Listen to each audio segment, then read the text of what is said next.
नसीब का कमाल। बूढ़ा कुलदीप अपने जवान बेटे अमित के साथ जंगल में कुल्हाड़ी से लकड़ियां काट रहा था और अमित एक पेड़ के नीचे बैठा था। अमित बेटा, अब बहुत आराम हो गया है। चल, अब मेरे साथ आकर लकड़ियां काट। पिताजी, मुझे ये काम बिल्कुल भी अच्छा नहीं लगता। आप लकड़ियां बेचने के बजाय कोई दूसरा काम क्यों नहीं करते? गांव कितना छोटा है, यहाँ करने को कोई काम ही नहीं है। चल अब जल्दी से उठकर मेरे साथ लकड़ियां काट। तभी अमित नाक मुंह टेढ़ा करके अपने पिता कुलदीप के साथ लकड़ियां काटने लग जाता है। अमित को काम करना बिल्कुल पसंद नहीं था, वो बहुत ही आलसी था।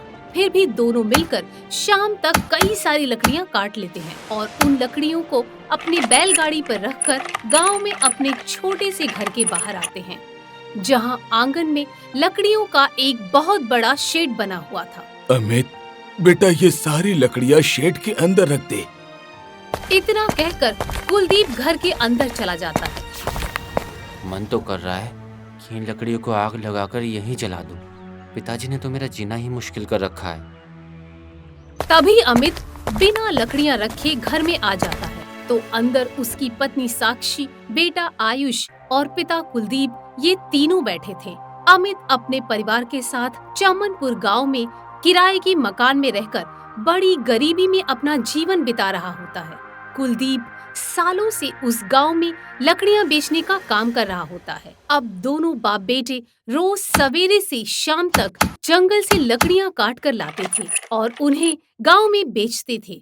मगर अमित को इस काम में जरा भी दिलचस्पी नहीं थी, पर कुलदीप के डर से वो ना चाहकर भी रोज रोज जंगल से लकड़ियां लाता था। एक दिन चारों बैठकर खाना खाते हैं।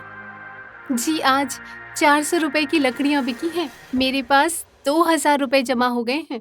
घर में राशन खत्म होने को आया है, तो कल आप इन पैसों से राशन ले आना। बहू, 2 दिन के बाद मकान मालिक को किराया भी तो देना है।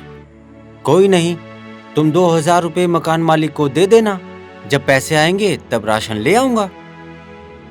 चारों खाना खाकर सो जाते हैं। गरीबी के चलते अमित ने पढ़ाई नहीं की थी, इसलिए उसे अपने पिता के साथ लकड़ी बेचने का कारोबार करना पड़ रहा था। उनकी लकड़ियां कभी 100 रुपए की बिकती तो कभी 200 रुपए की। अगले दिन कुलदीप, अमित रोज की तरह जंगल में लकड़ियां काटने चले जाते हैं और साक्षी और आयुष गांव वालों को लकड़ियां बेचने लगते हैं। इस तरह दिन बीतने लगे और गर्मी का मौसम आ गया। एक दिन सवेरे, अमित, लकड़ियों को लाने के लिए हमें जंगल जाना है। इतनी कड़ी धूप में जंगल में लकड़ियां काटते तो मेरी हालत खराब हो सकती है। एक काम करता हूँ, बहाना बताकर आज घर पर ही रुक जाता हूँ। पिताजी, मेरे सर में बहुत दर्द हो रहा है। आज मैं घर पर रहकर आराम करता हूँ। ठीक है बेटा। फिर कुलदीप अपनी कुल्हाड़ी लेकर जंगल में जाकर लकड़ियां काटने लगता है। दोपहर का समय था। कुलदीप एक पेड़ के नीचे बैठा था, तभी उसे सामने जमीन के अंदर एक आधा गड़ा हुआ पतरे का टुकड़ा दिखाई देता है, जिस पर कुछ लिखा था। तभी कुलदीप उसे जमीन के अंदर से निकालता है तो वो एक पतरी की छोटी सी पाटी थी। अरे वाह, इस पर लिखा है, किसी के हाथ अगर ये संदेश आ जाए तो उसका नसीब चमक उठेगा। इस जंगल में एक महान राजा का करोड़ों खरबों का खजाना एक जगह जमीन में गाड़ा हुआ है। अब जिसे अपना नसीब आजमाना हो, वो इस जंगल में खुदाई करके खजाना ढूंढ कर निकाल ले और अपना नसीब चमकाए। ये संदेश पढ़कर कुलदीप दंग रह जाता है। अरे वाह, इस जंगल में कहीं राजा का खजाना गड़ा हुआ है। वाह वाह कुलदीप, तेरा तो नसीब ही चमक उठा रे। कुलदीप खुशी से पागल हुआ जा रहा था। शाम का समय, वो दौड़ते हुए घर आता है और अपनी बहू, बेटे और पोते को उस खजाने की बात बताता है। क्या पिताजी, आप भी ऐसे खजाने के राज जंगल में पाए जाते हैं क्या? ऐसी पार्टी पर लिखी बात तो झूठ भी हो सकती है। हो सकता है ये बात झूठ हो, परंतु ये बात सच भी तो हो सकती है ना? हाँ बेटा, ये देख, पार्टी भी राजा महाराजाओं के जमाने की लगती है। मैंने सुना है राजा महाराजा हमेशा ऐसी ही चीजों पर अपना संदेश लिखा करते थे। पिताजी, ये सब झूठी बातें हैं। किसी पागल ने इस पर संदेश लिखकर इसे जंगल में फेंक दिया होगा। कुलदीप अमित को बार बार उस पार्टी पर लिखी हुई बात को सच मानने को कहता है, पर अमित उस बात को सच मानता ही नहीं। रात का समय था, तभी अचानक कुलदीप को हार्ट अटैक आ जाता है और उसकी मौत हो जाती है। ये देखकर उसके परिवार वाले खूब रोने लगते हैं। कुछ दिन बाद अमित, साक्षी और आयुष घर पर उदास बैठे रहते हैं। अमित, चलिए ना, हम जंगल में जमीन खोदकर उस खजाने को तलाश करते हैं। साक्षी, तुम भी अब तक उसी बात को लेकर बैठी हो। जी, आप भी तो कुछ कमाते नहीं हो, और जब खजाना पाने की बात है तो आप मेरी बात ही नहीं मान रहे हो। आप अब एक शब्द भी नहीं बोलोगे और मेरे साथ जंगल में तब तक खजाना ढूंढते रहोगे जब तक हमें खजाना नहीं मिल जाता, समझे? अब साक्षी अमित को जबरदस्ती जंगल में ले जाती है और उसके साथ जंगल में खुदाई करने लगती है। शाम तक दोनों मिलकर जंगल में कई जगह खुदाई करते हैं, मगर उन्हें खजाना नहीं मिलता। साक्षी, अब तक हमने आधा जंगल खोद लिया, पर अब तक हमें खजाना नहीं मिला। अब तो समझ में आ गया ना कि खजाने वाली बात झूठी है। हाँ। नहीं, वो बात सच ही होगी। हम हार नहीं मान सकते। अगर हम कड़ी मेहनत और लगन के साथ खुदाई करेंगे ना, तो हमें इस जंगल में खजाना जरूर मिलेगा। पहले पिताजी ने परेशान कर रखा था, अब ये साक्षी जान लेने पर तुली है। ये जिंदगी भी कोई जिंदगी है क्या? उसके बाद अमित और साक्षी लगातार 15 दिनों तक पूरी जंगल में खुदाई करने लगते हैं, पर उन्हें कहीं भी कुछ भी नहीं मिलता है। अब जंगल में केवल एक जामुन के पेड़ के पास की जगह बची थी। बस उतना ही हिस्सा था जिसे साक्षी और अमित ने खोदा नहीं था। एक दिन दोनों उसी जामुन के पेड़ के पास आकर खड़े हो जाते हैं। हमने जंगल के हर हिस्से में खुदाई करके देख लिया, पर कहीं भी खजाना नहीं मिला। अब केवल इस जामुन के पेड़ के पास का ही हिस्सा बचा है। चलो अब यहाँ भी खोद कर देख लेते हैं, शायद यहाँ हमें खजाना मिल जाए। क्यों पागल बन रही हो साक्षी? अरे कई दिनों से हम इस जंगल में खुदाई कर रहे हैं, पर यहाँ से हमें फूटी कोड़ी तक नहीं मिली। मेरी बात मानो साक्षी, खजाने ऐसे जंगल में नहीं पाए जाते। अमित साक्षी को काफी देर तक समझाता है। अंत में साक्षी अमित की बात मान लेती है। लगता है आप सही कह रहे हो। राजा महाराजा अपना खजाना जंगल में क्यों गाड़ेंगे? चलिए अब हमें चलना चाहिए। तभी दोनों निराश होकर वहाँ से चले जाते हैं। उसके बाद उसी जामुन के विशाल पेड़ के पास एक परी प्रकट होती है। साक्षी और अमित तो चले गए। खजाने को पाने के लिए उन दोनों ने कितनी मेहनत की, मगर जब वो खजाने के बिल्कुल करीब थे तो उनका उस संदेश से भरोसा उठ गया। साक्षी, अमित, खजाना इसी जामुन के पेड़ के नीचे है। वो संदेश सही है। मैं सदियों से इस खजाने की रक्षा करती आ रही हूँ। काश कि वो दोनों यहाँ खुदाई कर लेते तो उन्हें खजाना मिल जाता। उधर साक्षी और अमित मायूस होकर घर पहुँचते हैं। देखो, मुझे माफ कर दो अमित, मैंने तुम्हें बहुत परेशान किया। साक्षी, ये खजाना वजाना परियों की कहानियों में ही अच्छा लगता है, पर हकीकत में ना तो खजाना होता है और ना ही परियां होती हैं। उधर परी कहती है, मैं चाहती हूँ ये खजाना साक्षी और अमित को ही मिले, पर क्या करूँ? ये बात मैं उन्हें बता भी नहीं सकती। अगर मैंने इस खजाने का राज किसी को बताया तो ये खजाना अपने आप ही गायब हो जाएगा। पर मुझे कैसे भी करके साक्षी को एहसास दिलाना होगा कि खजाना यहीं पर है। परी चाहती थी कि खजाना साक्षी को ही मिले, पर अगर परी अपने मुंह से किसी को भी खजाने का राज बता देती तो वो खजाना अपने आप गायब हो जाता। इसीलिए परी साक्षी को खजाने के बारे में किसी और तरीके से बताने के इरादे से कुछ दिन बाद वो साक्षी के घर के बाहर प्रकट होती है। क्या आप साक्षी हो?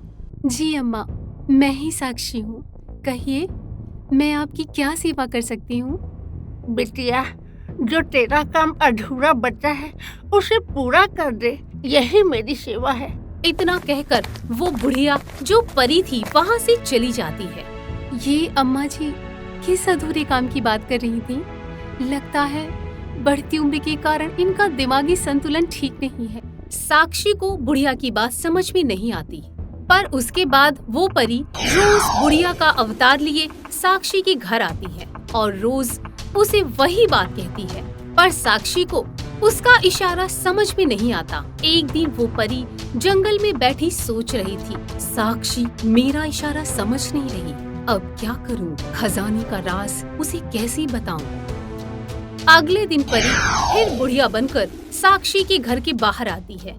तभी साक्षी का बेटा आयुष वहाँ खेल रहा होता है। एक काम करती हूँ, साक्षी के बेटे को बेहोश करके उस पेड़ के पास ले जाकर फेंक देती हूँ। साक्षी और अमित अपने बेटे को ढूंढते हुए वहाँ जरूर आएंगे और हो सकता है तब वो मेरा इशारा समझ जाएं। ये सोचकर परी आयुष के पास आती है और उसे अपने जादू से बेहोश करके उसी जंगल में जामुन के पेड़ के नीचे लाकर लिटा देती है। इधर अमित और साक्षी आयुष को ढूंढते हुए थक चुके थे।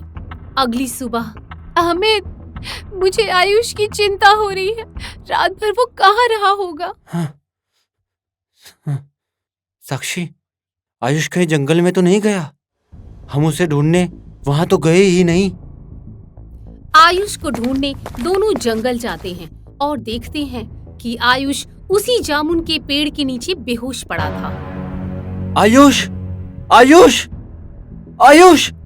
हे भगवान, मेरे बेटे को क्या हो गया? अमित पानी छिड़ककर आयुष को होश में लाता है और आयुष के होश में आते ही तीनों अपने घर की ओर जाने लगते हैं। तभी वो परी प्रकट होती है। अरे, ये लोग तो जा रहे हैं, मुझे कुछ भी करके इन्हें रोकना होगा।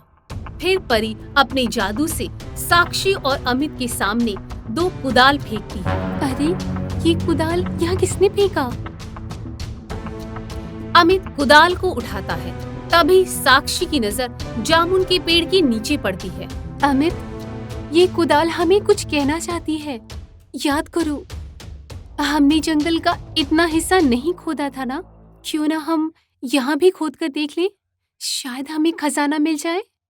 अमित साक्षी की बात मान लेता है, जिसके बाद दोनों उस जामुन के पेड़ के नीचे खुदाई करने लगते हैं। तो वहाँ उन्हें सच में राजा का खरबों रुपए का खजाना मिल जाता है। खजाना है साक्षी, देखो देखो ना खजाना।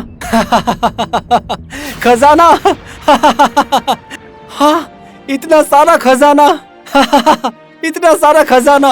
अरे, हम तो माला माल हो गए, हमें खजाना मिल गया, हमें खजाना मिल गया। तीनों खुशी से पागल हुए जा रहे थे। तभी असल में ये सब था नसीब का खेल। तीनों को इतना खुश देखकर वो परी बहुत खुश होती है। उसके बाद साक्षी, अमित उस खजाने को लेकर वहाँ से हमेशा के लिए शहर चले जाते हैं और मजे से अपना जीवन बिताते हैं। वो खजाना इतना ज्यादा था कि अमित की 7 पुश्तें भी अगर जीवन भर बैठकर खाएंगी तब भी वो खजाना खत्म नहीं होगा। तो इस तरह एक गरीब परिवार का नसीब चमका। एक गांव में एक व्यापारी रहता था जिसका नाम मोहन था। मोहन के पास धन अन्न की कोई कमी ना होने पर भी वो एक नंबर का कंजूसी मक्खीचूस आदमी था। कभी किसी गरीब जरूरतमंद को अन्न का एक दाना भी उसने नहीं दिया था। सेठ भगवान से बहुत डरता था और इसीलिए रोज भगवान की पूजा अर्चना किया करता था। एक दिन मोहन अपने घर में पूजा कर रहा था, तभी उसका मुनीम शेखर वहां आ जाता है। सेठ जी, गांव में रामनवमी का त्योहार मनाया जाने वाला है। सभी लोग कुछ ना कुछ चंदा दे रहे हैं। आप कहें तो आपकी ओर से मैं भी कुछ भेंट कर दूं।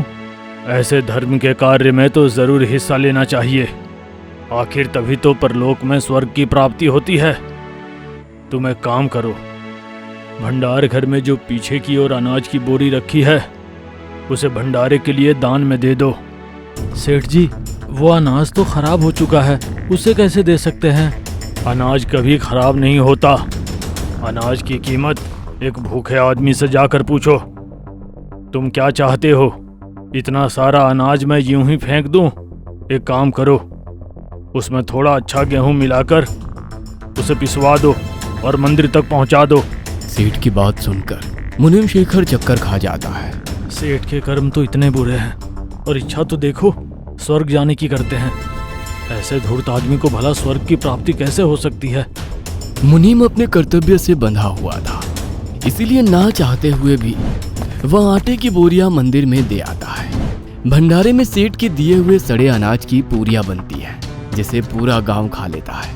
अगले दिन गांव में हर तरफ लोग उल्टियां करते दिखाई दे रहे थे। सड़े हुए अनाज ने अपना काम कर दिया था। मुनीम घर लौटता है तो देखता है उसका बेटा भी उल्टियां कर रहा है।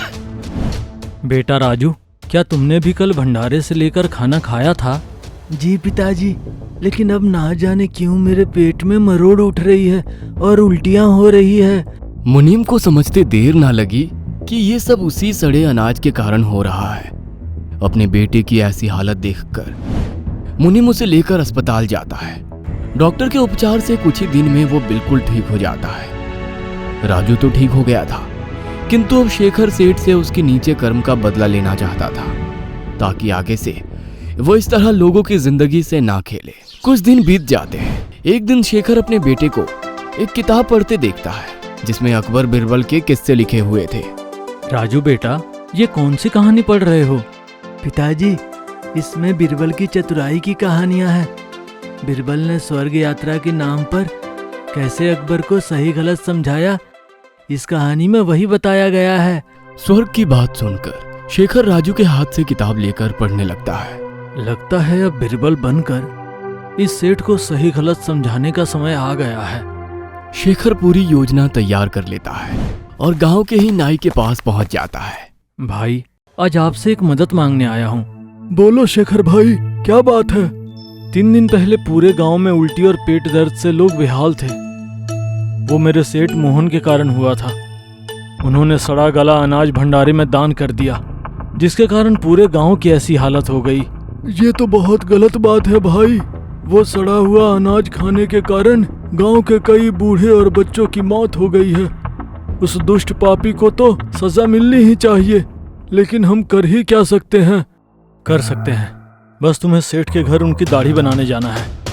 इसके बाद शेखर नाई के कान में फुसफुसाते हुए पूरा प्लान उसे समझा देता है। अगले दिन नाई सेठ के दरवाजे पर पहुंच जाता है।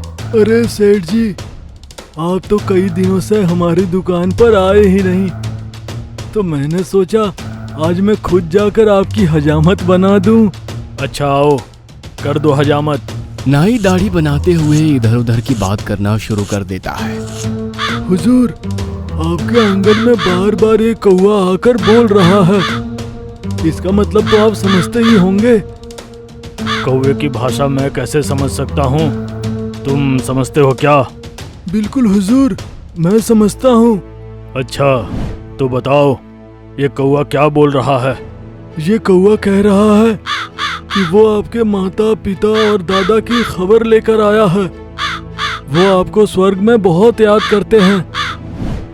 क्या सचमुच? ये मेरे पूर्वजों का संदेश देने आया है। ये कौवा बार बार कह रहा है कि आप तो उन सभी को भूल ही गए हो। आपने आज तक उनकी खोज खबर लेने के लिए किसी को नहीं भेजा। ये क्या बोल रहे हो तुम? भला कोई जीवित आदमी स्वर्ग में जाकर किसी की खोज खबर कैसे ले सकता है? आप तो बहुत भोले हैं हुजूर। क्या आप सचमुच नहीं जानते कि स्वर्ग की यात्रा की जा सकती है? मैं एक पुरोहित को जानता हूँ जो जीवित इंसान को स्वर्ग की यात्रा करवा सकता है।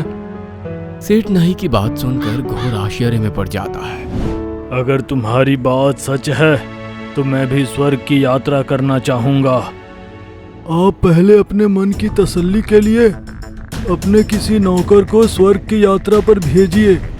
जब आपको अच्छी तरह तसल्ली हो जाए तभी आप स्वर्ग की यात्रा करना हुजूर। नाई की बात सेठ को जम जाती है और वो अपने मुनीम शेखर को वहां बुलाता है। शेखर, ये नाई कह रहा है कि एक पुरोहित तुम्हें स्वर्ग की यात्रा करवा सकता है। तुम्हें स्वर्ग जाना है और मेरे पूर्वजों का हाल चाल लेकर वापस आना है। देखना उन्हें वहाँ कोई कष्ट तो नहीं है। ठीक है सेठ जी, जैसा आप कहें। मैं आपके पूर्वजों का हाल चाल जानने के लिए स्वर्ग जाने के लिए तैयार हूँ।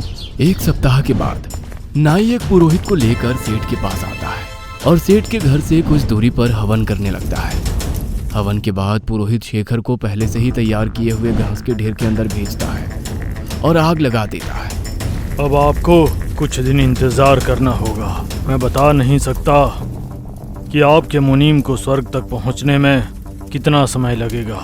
हो सकता है वो 1 सप्ताह में वापस आ जाएं, या ऐसा भी हो सकता है कि उसे 1 महीने का समय लगे। घास में आग लगाने के बाद सेठ वहां से चला जाता है। इधर मुनीब शेखर ने घास के ढेर के पास सुरंग बना ली थी। 1 सप्ताह के अंत तक सुरंग में रहने के बाद मुनीम लौटकर सेठ के घर आता है। सेठ जी, मैं स्वर्ग से आ रहा हूँ। वहाँ पर आपके माताजी, पिताजी और बाकी के पूर्वज मुझे मिले। उन सभी को स्वर्ग में भोजन की बहुत दिक्कत हो रही है। वे चाहते हैं कि आप उनके लिए अनाज और खाने पीने का सामान भिजवा दें। मुनीम की बात सुनकर सेठ उसकी बात पर यकीन कर लेता है और 10 बोरी अनाज, पहनने के ढेरों कपड़े और खाने पीने का अन्य सामान घास के ढेर के पास रखवा देता है। पुरोहित फिर से हवन करता है और उसके बाद सामान सहित शेखर को घास से ढककर उसमें आग लगा देता है। शेखर सारा सामान सुरंग के अंदर रखकर खुद भी उसमें छिप जाता है। 1 सप्ताह बीत गया था, लेकिन शेखर का अभी तक कोई पता नहीं था। 10 दिन के बाद शेखर लौट कर आता है। सेठ जी, आपका दिया हुआ भोजन और कपड़े मैं स्वर्ग तक पहुंचा आया हूं। आपके पूर्वज आपसे बहुत प्रसन्न हैं। अब उनकी एक आखिरी इच्छा है। कहो शेखर, उनकी क्या इच्छा है? मैं अपने पिता की हर इच्छा पूरी करूंगा। सेठ जी, आपके पिताजी चाहते हैं कि मेरी जगह एक बार आप उनसे मिलने के लिए जाएं। वो आपको एक बार नजदीक से देखना चाहते हैं। तुम सही कह रहे हो शेखर, मुझे उनसे मिलने के लिए जरूर जाना चाहिए। तुम पुरोहित को खबर कर दो, अगले हफ्ते अपने पिता से मिलने के लिए स्वर्ग की यात्रा पर मैं स्वयं जाऊंगा। मेरे लिए 2 बार स्वर्ग की यात्रा करके तुमने अपनी वफादारी सिद्ध कर दी है, इसलिए स्वर्ग पर जाने से पहले मैं अपना पूरा व्यापार तुम्हें सौंप कर जा रहा हूँ। मेरी अनुपस्थिति में तुम ही मेरा व्यापार संभालना। आप बिल्कुल भी चिंता ना करें सेठ जी, आप निश्चिंत होकर अपने पूर्वजों से मिलकर आइए। मैं आपके व्यापार की अपनी जान से भी अधिक हिफाजत करूंगा। शेखर से आश्वासन मिलने के बाद सेठ पुरोहित को बुलवाकर हवन करवाने लगता है और फिर जैसा कि तय हुआ था, सेठ को घास के ढेर के बीच में रखकर आग लगा दी जाती है। कुछ ही देर में सूखी घास आग पकड़ लेती है और आग की लपटों में सेठ का शरीर जलने लगता है। कुछ देर तक मदद के लिए चिल्लाने के बाद सेठ जलकर वहीं मर जाता है। सेठ के मरने के बाद नाई हंसते हुए वहां आ जाता है। जैसी करनी वैसी भरनी। गरीब गांव वालों को अनाज के नाम पर धोखे से जहरीला भोजन खिलाया था ना, तो सेठ को भी तो ये धोखा ही मिलना था। सेठ को स्वर्ग पहुंचाकर हमने तो वैसे भी पुण्य का काम किया है। इस तरह गांव वालों को इस कंजूस सेठ से मुक्ति मिल जाती है। पालनपुर में एक आदमी रहता था जिसका नाम बजरंगी था। बजरंगी 1 नंबर का आलसी और कमजोर था और डरपोक तो इतना कि चींटी को देखकर भी घबरा जाए। लेकिन बजरंगी की एक खासियत था कि वो बातें बनाना खूब जानता था। अरे बेटा बजरंगी, मैंने तेरा नाम बजरंगी इसलिए रखा था कि तू उनकी तरह निडर और शक्तिशाली बनेगा, लेकिन तूने तो बजरंग नाम का मतलब ही पलट कर रख दिया। अरे तुम चिंता क्यों करती हो माँ? देखना, एक दिन तुम्हारा बेटा राजकुमारी को ब्याह कर इस घर की बहू बनाएगा। पूरे राज्य के लोग मेरे नाम की वाह वाह करेंगे। मेरी बहादुरी के चर्चे बच्चे बच्चे की जुबान पर होंगे। अरे बस कर, डींगे हाँकने के अलावा भी तुझे कुछ आता है कि नहीं? जा जाकर कुछ काम ढूंढ ले, यूं बातें बनाने से घर नहीं चलता। माँ से बातें सुनने के बाद बजरंगी घर से निकल पड़ता है और दूसरे गांव में जाकर काम की तलाश करने लगता है। अरे ओ भाई, इस गांव के तो नहीं लगते हो। किस गांव से हो तुम? मैं पालनपुर गांव से आया हूँ। काम की तलाश में यहाँ आया हूँ। अगर मजदूरी कर सको तो बताना, मेरे खेतों में मजदूर की जरूरत है। क्या कहा? तुम जानते भी हो कि मैंने कितने बड़े बड़े काम किए हैं। बहुत जल्द मैं राजकुमारी से शादी करके शाही दामाद बनने वाला हूँ और तुम मुझे मजदूरी का काम बता रहे हो। क्या बात कर रहे हो भैया? बताओ तो जरा, आपने क्या क्या बड़े काम किए हैं? हम भी जानकर धन्य हो जाएं। आखिर राजा अपनी पुत्री का हाथ ऐसे वैसे इंसान के हाथ में तो देने से रहा। लगता है ये मेरी बातों पर यकीन कर रहा है। अभी इसे सुनाता हूँ अपने 30 मार खां वाले किस्से। देखते ही देखते वहाँ बहुत सारे आदमी जमा हो जाते हैं। तो भाइयों, हुआ यूं कि एक बार हमारे गांव में शेर ने हमला कर दिया। वो लगातार कई दिनों तक छोटे जानवर जैसे कि बकरी, कुत्ता, गाय उठाकर ले जा रहा था। फिर एक दिन उसने एक छोटा बच्चा उठाया और जंगल की ओर लेकर भाग गया। मैं भी उसके पीछे पीछे जंगल की ओर गया। पता है आप लोगों को, एक ही पटकनी में मैंने उसे बेहोश कर दिया। बस तभी से मेरे बाहुबल के चर्चे पूरे गांव में बच्चों बच्चों की जुबान पर हैं। ऐसा कोई कार्य नहीं जिसे मैं ना कर सकूं। बजरंगी अपनी गप मारने की आदत से मजबूर था। वो बेचारा जब भी मुंह खोलता, उसके मुंह से लंबी लंबी डींगे निकलने लगती। अब असलियत तो ये थी कि बजरंगी ने कभी आज तक चूहा भी नहीं मारा था, तो शेर मारना तो बहुत दूर की बात थी। बजरंगी जहाँ पर चौपाल लगाकर शेखी मार रहा था, संजोग से वहीं से राजा का एक सिपाही गुजर रहा था। जब उसने बजरंगी के मुंह से उसकी बहादुरी के किस्से सुने तो वो सोच में पड़ गया। हमारे राज्य में इतना साहसी और बाहुबली व्यक्ति है और राजा को खबर ही नहीं। मुझे जल्द से जल्द महाराज को इस बजरंगी के बारे में खबर करनी होगी। ये आदमी महाराज के काम आ सकता है। ऐसा सोचते हुए गुप्तचर महल में प्रवेश करता है। महाराज की जय हो। महाराज, आज मैं आपको एक बहुत ही खास खबर सुनाने आया हूँ यहाँ पर। आपके राज्य में एक महाबली है जिसने शेर को एक ही पटकनी में बेहोश कर दिया था और आजकल वो काम की तलाश में है महाराज। वो महाबली इतना ज्यादा शक्तिशाली है कि उसके लिए कोई भी कार्य करना असंभव नहीं है महाराज। वो सिर्फ बल से ही नहीं बल्कि वो तो बुद्धि से भी महाबली है महाराज। अरे अगर हमारे राज्य में ऐसा कोई महाबली पुरुष है तो हम आज्ञा देते हैं कि तुरंत उसे राज्य दरबार में पेश किया जाए। महाराज की आज्ञा पाकर तुरंत दूत जाकर बजरंगी को महाराज का संदेश सुनाता है। लेकिन मुझे महाराज ने बुलाया क्यों है? मैंने तो कोई अपराध भी नहीं किया। कहीं महाराज को मेरे राजकुमारी से शादी करने वाली झूठी बात का पता तो नहीं चल गया? हे प्रभु, लगता है अब मेरे प्राण बचना बहुत ही मुश्किल है। बजरंगी डरता घबराता राजमहल पहुंचता है। हमने सुना है कि तुम बहुत बड़े महाबली हो और तुमने शेर को पटकनी देकर उसे बेहोश कर दिया था। हे प्रभु, ये कैसी मुसीबत में फंसा दिया मुझे। अब अगर हाँ बोलूंगा तो भी मरूंगा और ना बोला तो भी मरूंगा। जी जी महाराज, आपने बिल्कुल सही सुना है। तो तुम आज तक कहाँ छिपे बैठे थे? तुम्हारे जैसे वीर बलशाली को काम ढूंढने की कोई आवश्यकता नहीं है। आज से तुम शाही सदस्य हुए, मतलब इस राज्य दरबार की शान। क्या सचमुच? हाँ, अब तुम आराम से अपने घर जाओ और कल से समय से दरबार में आ जाना। बजरंगी खुश होता हुआ अपने घर पहुंचता है और अपनी माँ को सारी बातें बताने लगता है। देखा, मैं कहता था ना कि एक दिन मुझे बहुत बड़ी नौकरी मिलेगी। मुझे खुद महाराज ने अपने राज्य दरबार में बुलाया और अपने शाही दरबार में नौकरी दी। अब तुम देखती जाओ, मैं कुछ ही दिनों में राजकुमारी को तुम्हारी बहू जरूर बनाऊंगा। अरे वाह बेटा, तू सच बोल रहा है क्या? मैं तो तुझे जीवन भर शेख चिल्ली ही समझ रही थी, लेकिन तूने तो जो कहा वो कर दिखाया। अगले दिन बजरंगी राजमहल पहुंच जाता है। महाराज, राजकुमारी की तनाव की समस्या तो बढ़ती ही जा रही है। उन्होंने तो मुंह से एक शब्द भी कहना बंद कर दिया है। अगर वो ऐसे ही मौन रही तो ये तनाव उनके लिए जानलेवा हो जाएगा। हम सब तो उपाय कर करके थक गए हैं। बजरंग महाबली, आप राज दरबार में नए नए आए हैं, आप कोई उपाय कीजिए। क्या क्या क्या कहा? मैं? अच्छा, मैं कोशिश करता हूँ। बजरंगी राजकुमारी को सैर कराने के लिए नदी के किनारे ले जाता है और पूरे रास्ते अपनी बहादुरी के झूठे ढोल पीटता रहता है। एक के बाद फिर दूसरी और तीसरी ऐसे ही कहानियों के ढोल बजाता रहता है। शाम हो जाती है। उसके बाद बजरंगी राजकुमारी को लेकर महल लौट आता है। अगले दिन राजमहल में बजरंगी, कल आप राजकुमारी को सैर पर लेकर गए थे। क्या राजकुमारी ने आपके साथ कोई बात की? अरे महाराज, राजकुमारी जी तो मेरी वीरता और बहादुरी के किस्से सुन के इतनी ज्यादा प्रभावित हो गईं कि मेरी तारीफ किए बिना वो रह नहीं पाई। उन्होंने तो मुझसे इतना तक कह दिया कि उन्होंने तो मेरे जैसा वीर कभी देखा ही नहीं और वो मुझसे शादी करना चाहती हैं।